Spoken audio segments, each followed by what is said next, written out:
प्यारे बच्चों, आप सभी को मेरा स्नेह वंदन। आज के कक्षा 6 में मैं आप सभी के लिए लेकर आई हूँ हिंदी साहित्य का पाठ 8 तांगे वाला। इस पाठ की रचयिता हैं सुभद्रा कुमारी चौहान जी। उन्होंने इस पाठ को लिखा है और अंग्रेजों के प्रति अपनी भावनाओं को एक चरित्र के रूप में यहाँ दर्शाया है। एक चरित्र लेकर उन्होंने इस पाठ में अपनी भावनाओं को दर्शाया है। प्रस्तुत पाठ के माध्यम से बताया है कि अंग्रेज हमारी अपनी ही कमजोरी के कारण 1 सदी से भी ज्यादा हम पर राज करते रहे। इस देश में ऐसे लोगों की कमी नहीं थी कि जो आज़ादी के लिए अपना सर्वस्व न्यौछावर नहीं कर सकते थे, मर मिटने के लिए तैयार रहते थे, जो अंग्रेजी सरकार की नौकरी करना पसंद नहीं करते थे, मतलब उनकी गुलामी को बिल्कुल भी पसंद नहीं करते थे।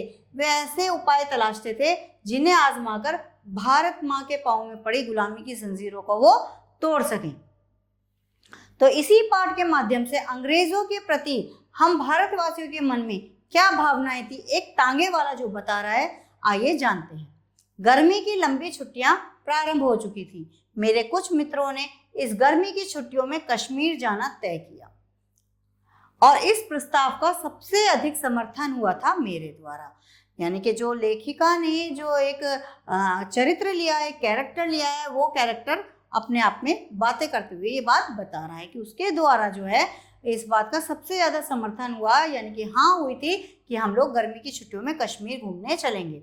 हम लोग जाने की पूरी तैयारी भी कर चुके थे, लेकिन अचानक यात्रा के 2 दिन पहले मेरे मित्र रामकृष्ण का एक आवश्यक पत्र आ पहुंचा।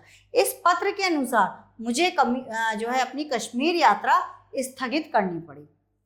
अर्थात कि मेरे एक मित्र रामकृष्ण हैं, उनका एक जो है आवश्यक पत्र आ गया और उस कारण मैं अपनी कश्मीर यात्रा पर नहीं जा सका, वो मुझे पोस्टपोन करनी पड़ी, यानी कि स्थगित करनी पड़ी।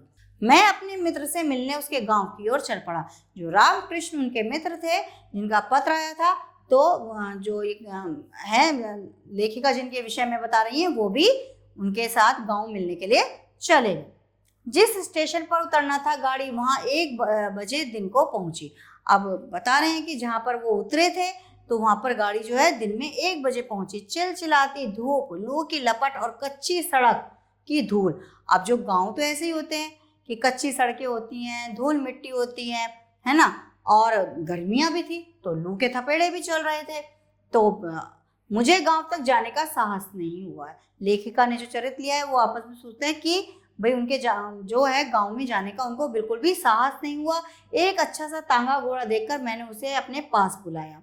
जो लेखिका ने एक चरित्र लिया है उसने कहा कि मैंने तांगे वाले को देखा, एक घोड़े वाले को देखा और उसे अपने पास बुलाया। तांगे वाले ने आकर के सलाम किया।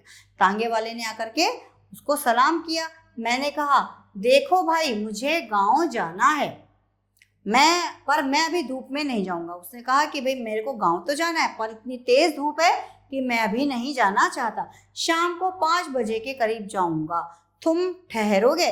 वो कहते हैं कि मैं शाम को 5 बजे जाऊंगा, तुम तब तक रुकोगे, मेरे साथ चलोगे? कि हाँ हुजूर, ठहरूंगा। वो कहता है, तांगे वाला कहता है कि हाँ हुजूर, बिल्कुल रुकूंगा। और तो जो व्यक्ति है वो कहता है कि किराया क्या होगा? हुजूर, आप जो कुछ खुशी से दे दें। अब तांगे वाला बोलता है कि आप जो भी दे देंगे मैं खुशी से ले लूंगा। तो वो व्यक्ति बोलता है कि खुशी की बात नहीं, रेट क्या है ये बताओ, कि मतलब क्या रेट चल रहा है तांगे का वहां उस गांव तक जाने के लिए, वो बताओ। तो 23 मील है ना हुजूर? अब वो तांगे वाला बोलता है कि हुजूर वो तो 23 किलोमीटर है, 23 मील है, आप दूसरों से पूछ लीजिए, 5 रुपए पूरे तांगे के होते हैं। तो वो कहता है कि पूरा तांगा जब वहां जाता है तो 5 रुपए इसमें होते हैं, फिर चाहे 1 सवारी हो चाहे 3, चाहे 1 सवारी हो तो भी 5 रुपए लगते हैं और चाहे 3 सवारी हो, क्योंकि जाना तो 23 मील दूर है। पर मैं तो इतना नहीं दूंगा। अब वो व्यक्ति कहता है कि मैं तो इतना नहीं दूंगा, तो इसलिए, तो तांगे वाला कहता है कि इसलिए तो मैंने कहा था कि आप खुशी से जो चाहे वो दे दीजिए। मैंने उसे कुछ पैसे देकर वेटिंग रूम में चला गया। अब जब गाड़ी वहां रुकी थी तो उसने व्यक्ति ने क्या किया, कुछ पैसे एडवांस दिए और खुद वेटिंग रूम में, यानी कि जहाँ पे लोग इंतजार करते हैं, वहां पर चला गया। शाम को 6 बजे हम लोग खा पीकर और खाने का कुछ सामान साथ रखकर गांव की ओर रवाना हुए। शाम को ये लोग सब कुछ खा पी करके और थोड़ा सा सामान साथ में रख करके गांव की ओर चल दिए। स्टेशन की सीमा पार करते ही किसानों के साफ सुथरे लिपे पुते छोटे छोटे घर और हरे भरे खेत बड़े ही सुहावने नजर आ रहे थे। जैसे ही स्टेशन पार हुआ तो गांव में तो खूबसूरती बहुत ज्यादा होती है, मनोहारी चित्रण होता है, बहुत दिल को लुभाने वाला होता है। तो छोटे छोटे घर थे, साफ सुथरे लिपे पुते, हरे भरे खेत और सुहावने बहुत खूबसूरत लग रहे थे। तो लेखक ने वो सब देखा, 7 भी नहीं बज पाए थे, अभी 7 भी नहीं बजे थे कि पूर्णचंद्र ने सहस्त्रों घड़े दूध पृथ्वी पर उड़ेल दिया। पूर्णचंद्र मतलब पूरा चांद, पूरे चांद ने, उसकी जो चांदनी थी, जो उसकी चांदनी की छटाएं बिखर रही थी, पूरे सफेद चांदनी जो है वो पृथ्वी पर गिरी हुई थी, यानी कि पृथ्वी पूरी उससे छाई हुई थी। घड़े दूध पृथ्वी पर उड़ेल दिया का अर्थ क्या है बेटा, कि वो चांदनी रूपी जो दूध है, जो सफेद चांदनी है, उसको दूध का रूप दिया है, वो पूरी पृथ्वी पर छाई पड़ी है, उड़ेली हुई है। दिन की लू अब ठंडी हवा में परिवर्तित हो चुकी थी। अब दिन में तो वो लू चल रही थी, गर्म हवाएं चल रही थी, लेकिन अब जैसे जैसे दिन ढल रहा है, शाम हो रही है, संध्या हो रही है, तो दिन की जो लू थी वो अब ठंडी हवा में परिवर्तित हो गई है। गाँव में जितनी गर्मी होती है उतना ठंडा भी होता है, क्योंकि चारों तरफ पेड़ होते हैं, खेत होते हैं, हरे भरे, सब कुछ सुहाना मौसम होता है। जब भी हवा चलती है तो वो बहुत ठंडी प्रतीत होती है। तो इस सुहावने दृश्य को पाकर मैदान में पहुंचे। अब वो जो दृश्य देखते देखते जो है वो व्यक्ति मैदान में पहुंच गया। अब रास्ते में दोनों ओर खाली मैदान था। अब वो व्यक्ति घोड़े तांगे में बैठे हुए जिस रास्ते से जा रहे थे, दोनों ओर खाली मैदान थे। दूर पर एक आध पेड़ नजर आ रहा था, कहीं दूर से देखने पर एक आध पेड़ नजर आ रहा था, निर्जन स्थान था। अब वो पेड़ ऐसे खड़े हुए थे जैसे किसी की प्रतीक्षा कर रहे हो। निर्जन में ऐसा खड़ा था जैसे किसी की प्रतीक्षा कर रहा हो। दूर दूर पेड़ दिखाई दे रहे थे, वो ऐसे लग रहे थे जैसे किसी के इंतजार में खड़े हो। मैंने सोचा चांदनी रात की यह आभा एक साथी के अभाव में उतनी सुखदायी ना हो सकेगी जितनी होनी चाहिए। वो व्यक्ति सोचता है कि चांदनी रात है, इतना खुशनुमा माहौल है, लेकिन ये जो आभा है ये इतनी, मतलब अकेला हूं मैं, इसलिए ये इतनी खूबसूरत मुझे प्रतीत नहीं हो रही, इतना सुख प्रदान नहीं कर रही है। अगर कोई साथ में होता तो इसका आनंद ही कुछ और होता। मैंने तांगे वाले से पूछा कितने मील आ चुके हैं हम लोग। अब उस व्यक्ति ने पूछा कि कितनी दूर आ गए, तो तांगे वाला कुछ गुनगुना रहा था, मतलब कुछ गा रहा था। उसने बताया अभी हुजूर कुछ, मतलब कुल 7 मील दूर आए हैं, मतलब 7 किलोमीटर ही आए हैं। और फिर वह जरा जोर से गा उठा, हम फिर से वतन अपना स्वाधीन बना लेंगे। अब उसने गाना जोर से गाया कि हम फिर से अपना वतन जो है स्वाधीन मतलब आजाद करा लेंगे। मैंने जरा सतर्क होकर तांगे वाले की ओर देखा। अब बिल्कुल सतर्क, चौकन्ने होकर के उस व्यक्ति ने तांगे वाले की ओर देखा कि खद्दर का कुर्ता और गांधी टोपी उसके सिर पर थी। अब उन्होंने क्या देखा कि एक खद्दर का कुर्ता पहना हुआ है खादी का, और एक गांधी टोपी उसने सिर पर पहन रखी है। मैंने सोचा इसलिए तो वह स्वाधीनता के गीत गाता है कि जो उसका पहनावा है उसे देखकर लेखक ने सोचा कि इसीलिए वो गीत गा रहा है। मैंने उससे पूछा कितने दिनों से तांगा हाँक रहे हो? उसने बताया हुजूर कोई 5 साल हुए। उसने कहा 5 साल से मैं तांगा चला रहा हूँ। किसी की नौकरी करने से ये अच्छा है, आप किसी की नौकरी करो, गुलामी करो, उससे अच्छा है कि मैंने अपना ही व्यापार शुरू कर दिया। तबीयत हुई जोता, ना तबीयत हुई बैठे रहे। अगर मन किया तो घोड़ा तांगा लेकर के निकल गए, और नहीं मन हुआ तो बैठे रहे, चाहे तबीयत खराब है या कुछ भी है, हम बैठे रहे। किसी की ताबेदारी नहीं, ताबेदारी मतलब किसी की गुलामी या किसी की नौकरी नहीं, अपने मन का राज है। ये मेरा अपना काम है, इसलिए मैं अपने मन से जब चाहूं तब करूं। सामने नदी थी, नदी का पुल पार करते ही तांगे वाले ने तांगा रोक दिया। अब सामने नदी थी तो नदी का पुल पार करते ही तांगे वाले ने वहां पर तांगा रोक दिया और बोला हुजूर यहाँ जरा आराम कर लीजिए। अब क्या बोलता है कि हुजूर आप यहाँ पर जरा सा आराम कर लीजिए, नदी का पानी बहुत साफ है और मीठा है। उसने क्या कहा कि आप यहाँ आराम कर लीजिए, इस नदी का पानी बहुत साफ और मीठा है। कहते हैं कि सन 57 के गदर में, सन 57 जो आज़ादी की प्रथम लड़ाई, जो स्वतंत्रता का पहला मतलब आगाज हुआ था स्वतंत्रता की लड़ाई सन 57 में, कि उसमें तात्या टोपे जो हमारे स्वतंत्रता सेनानी थे, दुश्मनों की सेना को चीरते हुए यहीं से नदी के पार चला गया था। कि इसी नदी से पार तात्या टोपे सन 57 के गदर में स्वतंत्रता के प्रथम पहर में वो निकले थे। तात्या टोपे, मैंने मन में सोचा इसे इतिहास का भी कुछ ज्ञान है। अब वो व्यक्ति सोचता है कि अरे ये तो एक तांगे वाला है, क्या इसे इतिहास के विषय में भी कुछ जानकारी है? तांगे वाला फिर बोला, तात्या टोपे नदी के पार जाना चाहता था, फिरंगियों की सेना ने उसे चारों तरफ से घेर लिया। फिरंगी कौन? जो ये अंग्रेज थे। तो वो क्या कहता है कि फिरंगियों की सेना ने उसे चारों तरफ से घेर लिया, वो इस नदी के पार जाना चाहता था।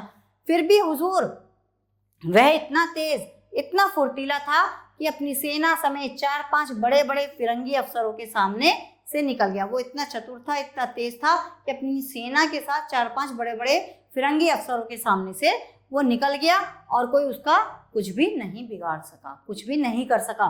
वो आराम से अपनी सेना के साथ इतनी चतुराई से निकल गया। मुझे तांगे वाले के मुंह से इतिहास की यह कहानी बड़ी ही रोचक लगी।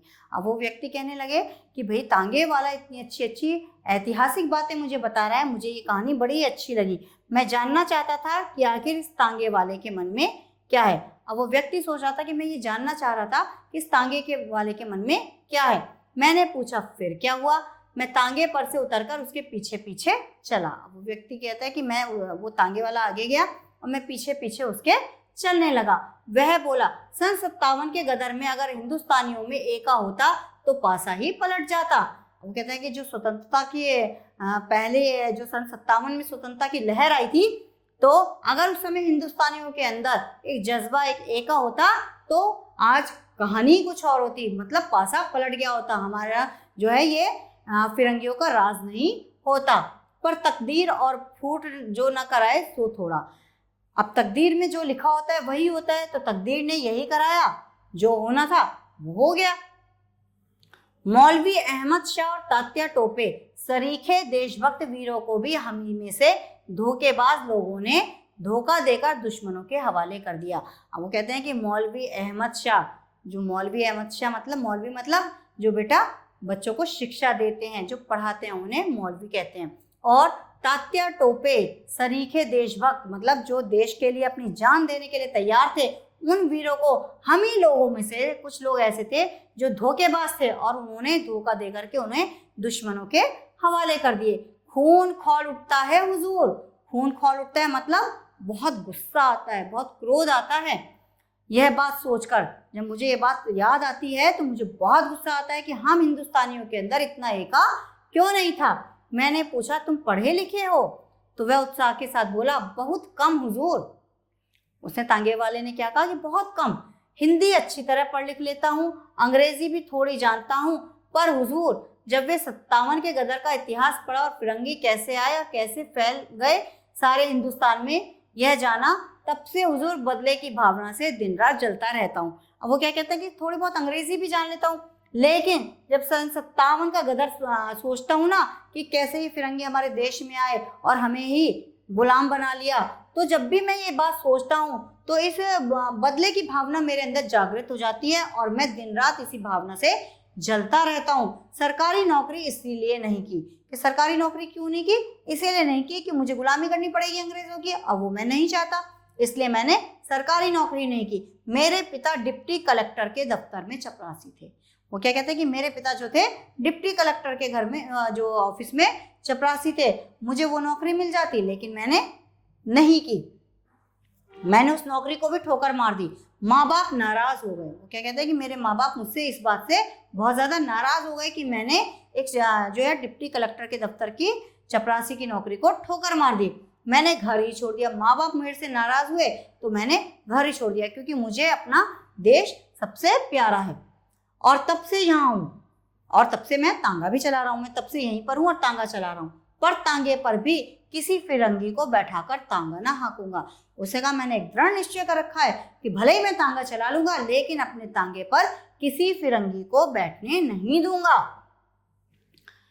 क्यों? फिरंगी को ना बैठने की कसम क्यों खा ली है? अब वो व्यक्ति पूछता है कि क्यों भाई, तुमने जो है फिरंगी को बैठाने की कसम क्यों खा ली कि फिरंगी को नहीं बिठाऊंगा? सारे हिंदुस्तान में गदर के समय इन फिरंगियों ने क्या कम जुल्म किए थे? अब वो तांगे वाला बोलता है कि जब ये स्वतंत्रता की लहर थी तो इन फिरंगियों ने तो हमारे देशवासियों पे कितने जुल्म किए थे। गांव के गांव जला दिए थे, गांव के गांव तहस नहस कर दिए, जला दिए, औरतों को बेइज्जत किया था, है ना। निरपराध लोगों को तोपों के मुंह से बांधकर उड़ा दिया था। वो क्या कहता है कि निरपराध लोगों को तोपों से बांध करके उड़ा दिया था। फिर सन 57 की दूर की बात जाने दीजिए। अब वो कहता है कि 57 की बात तो दूर जाने दो, अभी कल की ही बात है, अभी कुछ समय पहले की ही तो बात है। आगे वो जो तांगे वाला था वो अपनी बात को कह रहा है कि सन 57 की बात को तो छोड़ दो, अब जो कल की ही बात है, पंजाब में उन्होंने क्या जो काम किया है, पंजाब में देखो उन्होंने क्या काम किया, यह है बहुत समय पहले की बात। तो वो उन घटनाओं को बता रहे हैं जो आज़ादी के समय हमें, जो हम लोगों ने भुगती हैं, जो हमारे देशवासियों ने बर्दाश्त की हैं। कि जलियांवाला बाग को कौन भूल सकता है, वो कहता है तांगेवाला कि जलियांवाला बाग को कौन भूल सकता है ना। घाव ताज़ा है हुजूर, वो कहता है कि कौन भूलेगा उस घाव को, ये तो अभी ताज़ा जख्म है। इन फिरंगियों को देखते ही उस पर नमक और पड़ जाता है कि अभी तो ताज़ा जख्म है, और जैसे ही मैं इनकी शक्ल देखता हूँ, ये जो है जख्म मेरे हरे हो जाते हैं, इनके ऊपर नमक आ जाता है और जलन होने लगती है मेरे अंदर। इसलिए मैंने कसम खाई है इन्हें तांगे पर कभी भी नहीं बिठाऊंगा। वो तांगे वाला कहता है इसलिए मैंने कसम खाई है कि मैं इन्हें तांगे पर नहीं बिठाऊंगा। मेरा मन इनसे बदला लेने के लिए बार बार उमड़ता है। वो क्या कहता है कि मेरा मन इनसे बदला लेने के लिए उमड़ता है, बार बार मेरा मन करता है कि मुझे मौका मिले और मैं इनसे बदला लूं। ज़्यादा तो मैं कुछ नहीं कर सकता, लेकिन मैंने एक यही कसम खाई है कि बदला लेने के उसमें मैंने अपने तांगे पर नहीं बिठाऊंगा। हाँ, इतने में हम नदी किनारे पहुंच गए। मैं एक चट्टान पर बैठ गया, पास ही एक दूसरी चट्टान पर तांगे वाला खड़ा था।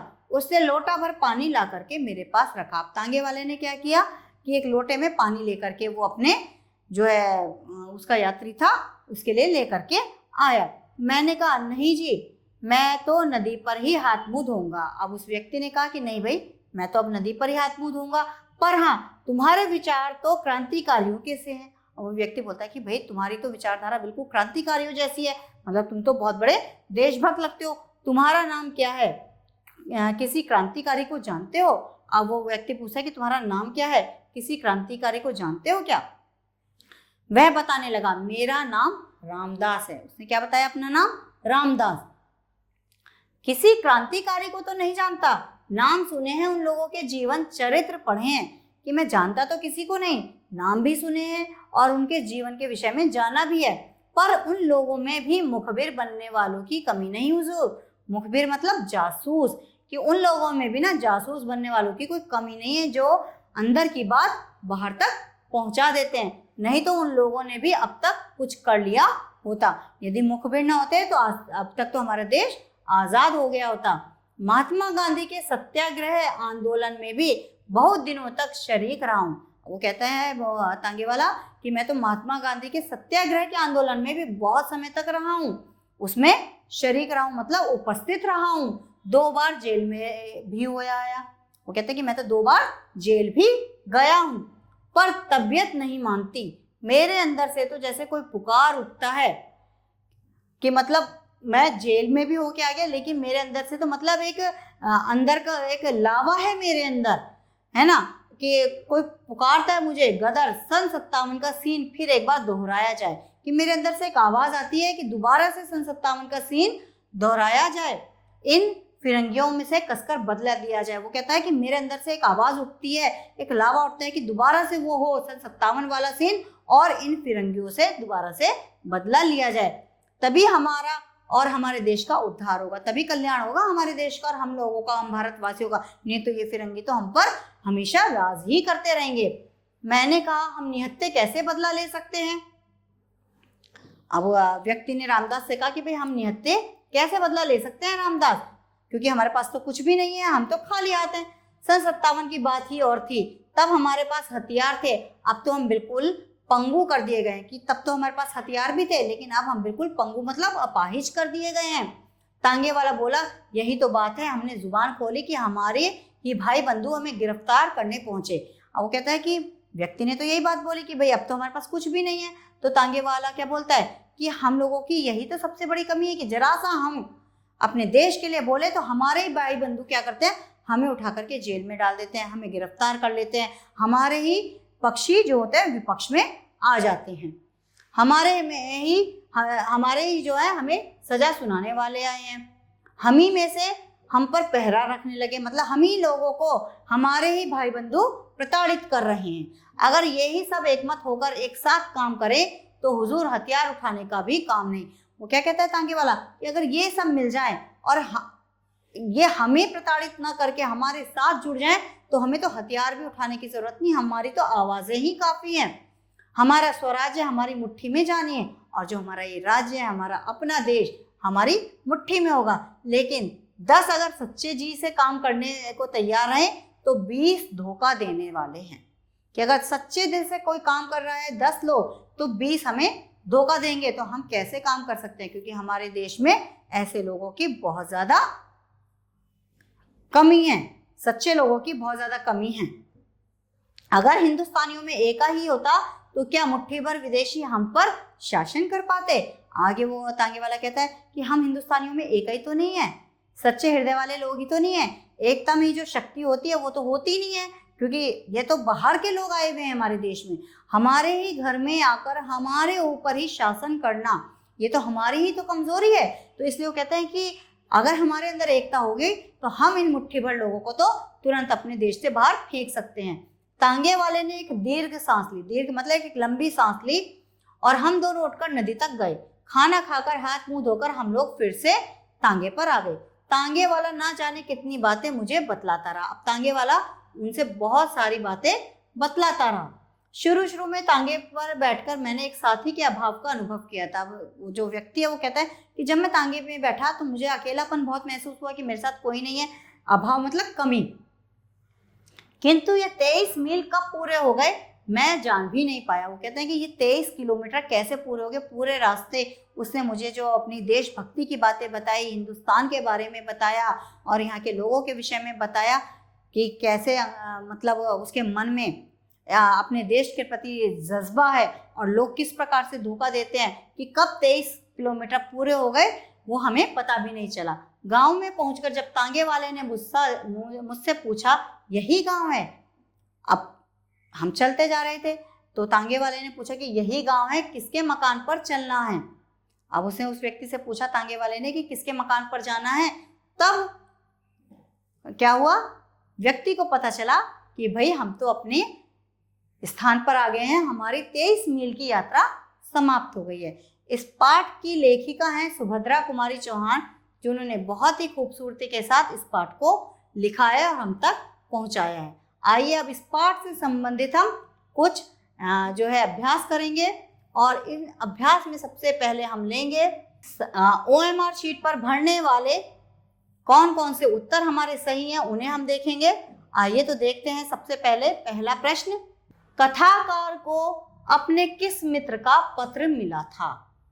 यहाँ पर कुछ नाम दिए गए हैं, अहमद शाह का, रामदास का, तांगे वाले का या रामकृष्ण का। तो कथाकार जो कथाकार हैं जो लिख रहे हैं तो उन्हें किसका पत्र मिला था?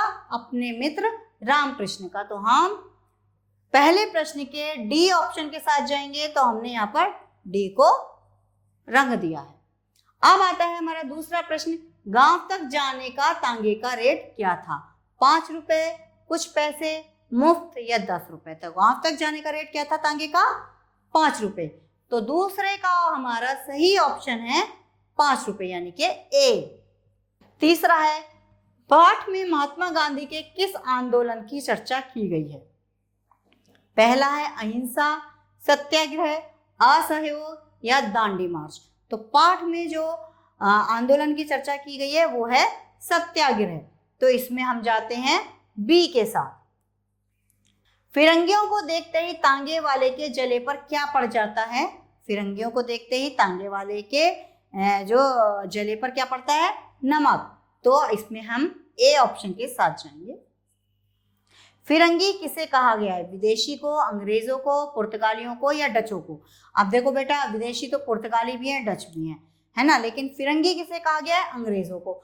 तो हमारा लास्ट प्रश्न का उत्तर है अंग्रेजों को, अर्थात बी। तो ये तो था हमारा पहला अभ्यास। आइए अब आगे बढ़ते हैं। अब हम दूसरे अपने अभ्यास पर आते हैं, जो है रिक्त स्थानों की पूर्ति कीजिए। हमें सही उत्तर इन रिक्त स्थानों में भरना है। तो चलिए, सबसे पहला है हमारा, गर्मी की लंबी छुट्टियां प्रारंभ हो चुकी थी। मित्रों ने छुट्टियों में कश्मीर जाना तय किया। पत्र के अनुसार मुझे कश्मीर यात्रा स्थगित करनी पड़ी। मैं इसे कुछ पैसे देकर वेटिंग रूम में चला गया। दिन की लू अब ठंडी हवा में परिवर्तित हो चुकी थी। हम इस सुहावने दृश्य को पाकर मैदान में पहुंचे। ये हमारे हुए सभी रिक्त स्थान। आइए अब आगे बढ़ते हैं। अब इन प्रश्नों के हम उत्तर देखते हैं। जो ये प्रश्न दिए गए हैं थोड़ा सा एक शब्द या एक दो वाक्य के हैं, शॉर्ट आंसर्स हैं, इन्हें हम देखते हैं। कथाकार को कौन सी यात्रा स्थगित करनी पड़ी? तो कथाकार को कौन सी यात्रा स्थगित करनी पड़ी थी? कश्मीर की यात्रा। कथाकार को गाड़ी से उतरते ही गांव जाने का साहस क्यों नहीं हुआ? कथाकार को गाड़ी से उतरते ही गांव जाने का साहस इसलिए नहीं हुआ क्योंकि उस समय बहुत ही गर्मी थी और लू बहुत ज्यादा चल रही थी। यात्रा की शुरुआत में कथाकार को किस बात की कमी खल रही थी? यात्रा की शुरुआत में कथाकार को एक साथी की कमी खल रही थी। तांगे वाले ने अपना घर क्यों छोड़ा? तांगे वाले ने अपना घर इसलिए छोड़ा क्योंकि कलेक्टर के दफ्तर में उसे चपरासी की नौकरी मिल रही थी और उसने उस नौकरी को स्वीकार नहीं किया था, जिससे उसके माता पिता नाराज हो गए थे और उसने अपना घर छोड़ दिया था। अब आते हैं भाषा से। दिए गए शब्दों में से मूल शब्द व प्रत्यय अलग अलग करके लिखने हैं। यहाँ कुछ शब्द दिए हैं, उनके मूल शब्द लिखने हैं और हमें प्रत्यय लिखने हैं। तो देखिए, पहला शब्द है धनवान। अब इसमें मूल शब्द क्या है? मूल शब्द है इसमें धन और प्रत्यय क्या है? वान। 16वां, तो मूल शब्द हुआ 16 और इसमें प्रत्यय हुआ वा। ग्वालिन, ग्वालिन ग्वाल, मूल शब्द क्या हुआ? ग्वाल और प्रत्यय हुआ इन। लालिमा, तो लाल हुआ मूल शब्द और प्रत्यय हुआ इमा। दयालु, दया मूल शब्द और लू जो है वो है प्रत्यय। चिकनाहट, चिकना, चिकना हो गया मूल शब्द और आहट हो गया इसका प्रत्यय। डिबिया यानी डिब्बे, मूल शब्द क्या हुआ? डिब्बी और या लग गया इसमें प्रत्यय। टिकाऊ, तो इसमें मूल शब्द है टिका और प्रत्यय लगा ऊ। तो ये था हमारा मूल शब्द और प्रत्यय हमने अलग अलग करके लिख रहे हैं। आइए अब देखते हैं हम वाक्यांशों के लिए एक शब्द। जहां कोई रहता ना हो, अर्थात जहां कोई ना रहता हो उस स्थान को हम कहते हैं निर्जन या वीरान। हाथ से लिखी पुस्तक अर्थात हस्तलिखित। जिसका कोई अपराध ना हो, निरपराध। पृथ्वी पर चलने वाला, भूचर। प्रतिदिन होने वाला, दैनिक। जो कभी ना मरे, अमर। जो दिखाई न दे, अदृश्य। जिसके नीचे रेखा खींची हो, रेखांकित। ये तो थे हमारे वाक्यांशों के लिए एक शब्द। अब यहाँ पर एक अभ्यास है कि यहाँ पर कुछ शब्द दिए गए हैं, उनके अर्थ अलग अलग अर्थ हैं और उनसे आपको वाक्य रचना करनी है।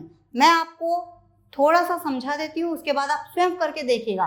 जैसे अधिक, अधिक का अर्थ काफी भी होता है। अवस्था, उसका अर्थ आयु भी होता है, लेकिन इनमें थोड़ी सी बदलाव है।